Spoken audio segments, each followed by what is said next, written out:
Football is one of the most lucrative sports in the world, and that's why 3 of the 5 highest earning athletes in the world right now, according to Forbes, are football players. Clubs make an insane amount of money from various sources. That could be a topic for another video. But in this video today, we want to look at 10 superstar ballers who earn more than 99% of the world's population. Before we kick off our list, please hit the like button to support this video, and if you're not already subscribed, hit the subscribe button and turn on the bell to see our future videos. Let's get it started now. In number 10 is the Belgian midfield maestro Kevin De Bruyne. As far as basic wages are concerned, the 2-time Premier League player of the season is the highest earning player in Manchester City. Yes, he earns even higher than that robot of a player they have up front. De Bruyne's on-field earnings amount to 25 million US dollars. But you know, there's never anything like too much money with footballers, so he augments that with off-field earnings, which amount to $4 million per year. Dude, talk about passive income. So altogether, KDB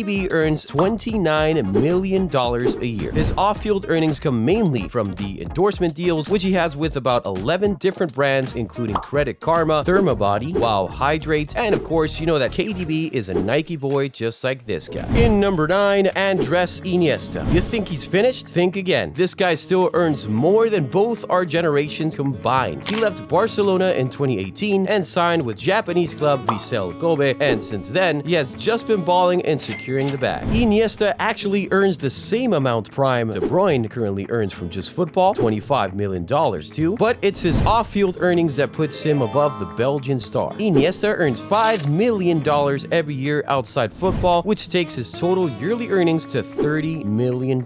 In case you don't know, this guy launched a sportswear brand late last year. You probably don't know about it because he chose to target mainly the Japanese market. This dude really just conquered Europe with Barcelona, conquered the world with Spain, and then went off to Japan to rake in the cash. You just gotta love a king who's all about his bag. But tell me who's currently more about his bag than number 8 Eden Hazard. I mean, everybody else goes to Asia and America to retire, but Hazard decided to go to the biggest club in Europe to retire. Dude, the day Hazard left Chelsea for Real Madrid was the day this guy got done with football. Now, he's no longer chasing balls on the pitch, he's strictly chasing the bag. I mean, this dude doesn't even play matches for Real Madrid, but he's their highest earning player. How does he even do it? He earns 27 mil per year from football and 31 mil in total if you add his $4 million off-field earnings. Wow. Anyway, let's now cross over to the other divide of El Clásico for number 7. Of course, Barcelona's highest earning player is Robert Lewandowski. And you have to say he deserves it. This dude is what, 34? And still balling like a 24-year-old? Come on, empty the vault for him. And Barcelona are doing exactly that. He earns a total of $27 million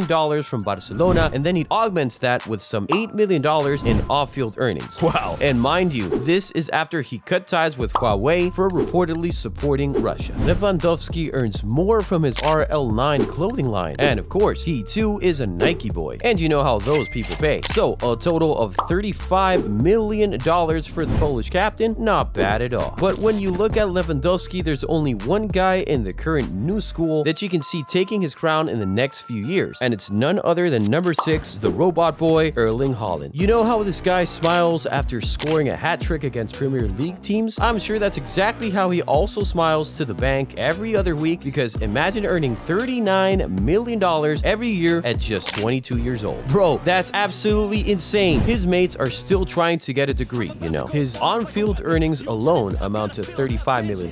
And I know, I said KDB is the highest earner at City, and the truth is, he actually is. But it's just that Haaland has some crazy bonuses, which takes his total earnings all the way up. His basic salary is about 24 mil, but his bonuses take him up into the 30s. And honestly, I can't even argue with that. If you can score hat tricks as often as this guy does, then you surely deserve all that money. He also earns up to $4 million from endorsement deals with brands like Samsung and Hyperice. He too was a Nike boy until last year when the previous agreement expired. But word on the street is that his next shoe deal could be crazy. I'm talking like $18 million per year crazy. Insane, man. Absolutely insane. So the next time we make a video like this, expect to see Haaland higher up on the list. Anyway, in spite of all that money Haaland makes, he's still not the highest earning player in the Premier League. I'm sure you know who is. Number 5, Mo Salah, of course. His new deal with Liverpool sees him now earn £350,000 per week, which is about $422,000 every week. Wow. Just wow. The Egyptians' general on-field earnings amount to $35 million per year, same as Haaland actually, but his off-field earnings put him miles ahead of his city counterpart. Believe it or not, Mo Salah earns $18 million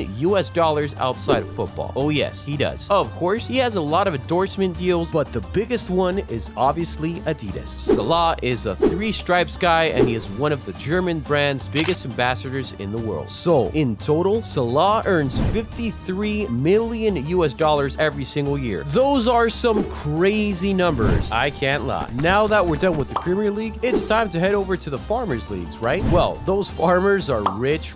They earn truckloads of cash every year. So much that you wouldn't even believe it. So, in number 4 is Neymar Jr. Remember back in 2017 when he made that shocking move from Barcelona to PSG and the internet went absolutely bonkers seeing how much he was going to earn? Back then, he was number 1 in the world. But look at him now in number 4. And you should know that the initial deal was upgraded in 2021. That's just how profitable this game of football is, man. So, Neymar's on-field earnings amount to $55 million per year, and his insane $32 million per year off-pitch earnings then take him up to an insane $87 million per year. Bro, this is so crazy. What Neymar earns from the pitch alone is more than what Salah earns from both on and off the pitch. Insane. And no, Neymar is not a Nike boy, nor is he a 3 stripes guy. He is actually a Puma dude, their biggest ambassador in football, and probably all over the world. Obviously, that status reflects in his paycheck too. Now, let us head up to the top 3. These guys here have earnings which are the same amounts as the GDPs of small countries. And without even calling their names, I'm sure you already know the guys who make up the top 3. So no point for guessing. We're now in the $100 million zone, guys. And to usher us, there is none other than Lionel Messi. This guy earns so much money that even when he was down to take a huge wage cut, Barcelona still could not pay him due to the Liga's financial regulations. And that's why they had to let their boy go in 2021. And even though the entire world wanted him then, only a handful could actually afford to pay the dude his salary. And one of those few guys were PSG. The Parisian Giants snatched him up real quick and made him the highest earning footballer in the world at the time. Even though he has now dropped to number 3, this guy's earnings are still insane. His on-field earnings amount to $65 million a year, a crazy high number, but somehow his off-field earnings still managed to compete with that number. We're talking $55 million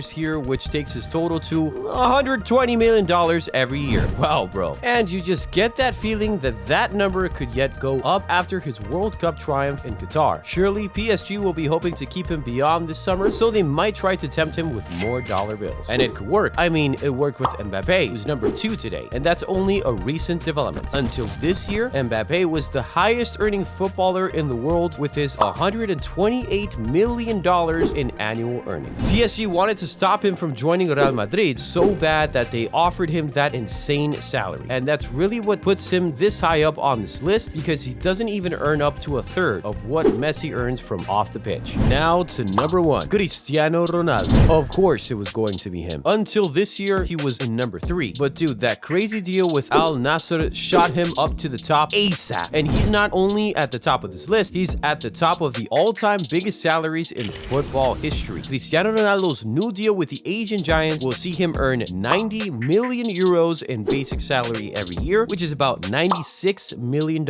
And when you add his endorsements and sponsorship deals, it takes him up to 200 million euros, which is about 214 million US dollars. Of course, you know Ronaldo is a Nike boy, the ultimate Nike boy, as a matter of fact. And he also has deals with other brands like LiveScore, Herbalife, and Binance. Oh, and he's also the most followed human on Instagram, and rumors going around that he charges $2 million per post. Dude, it costs me money to even post on my own Instagram, but Ronaldo earns $2 million per post? Wow. There are some mind-blowing numbers. More money than 99% of the world's population will ever see in their entire lives. And you know what? If you look back 10 to 20 years from now, it wasn't really like this. Football wasn't this lucrative. Now, think about how much more profitable football will be in a decade or 2 from now. Will we maybe get to see Mbappe and Haaland hit $1 billion in annual earnings before they retire? What do you think? Let us know in the comment section.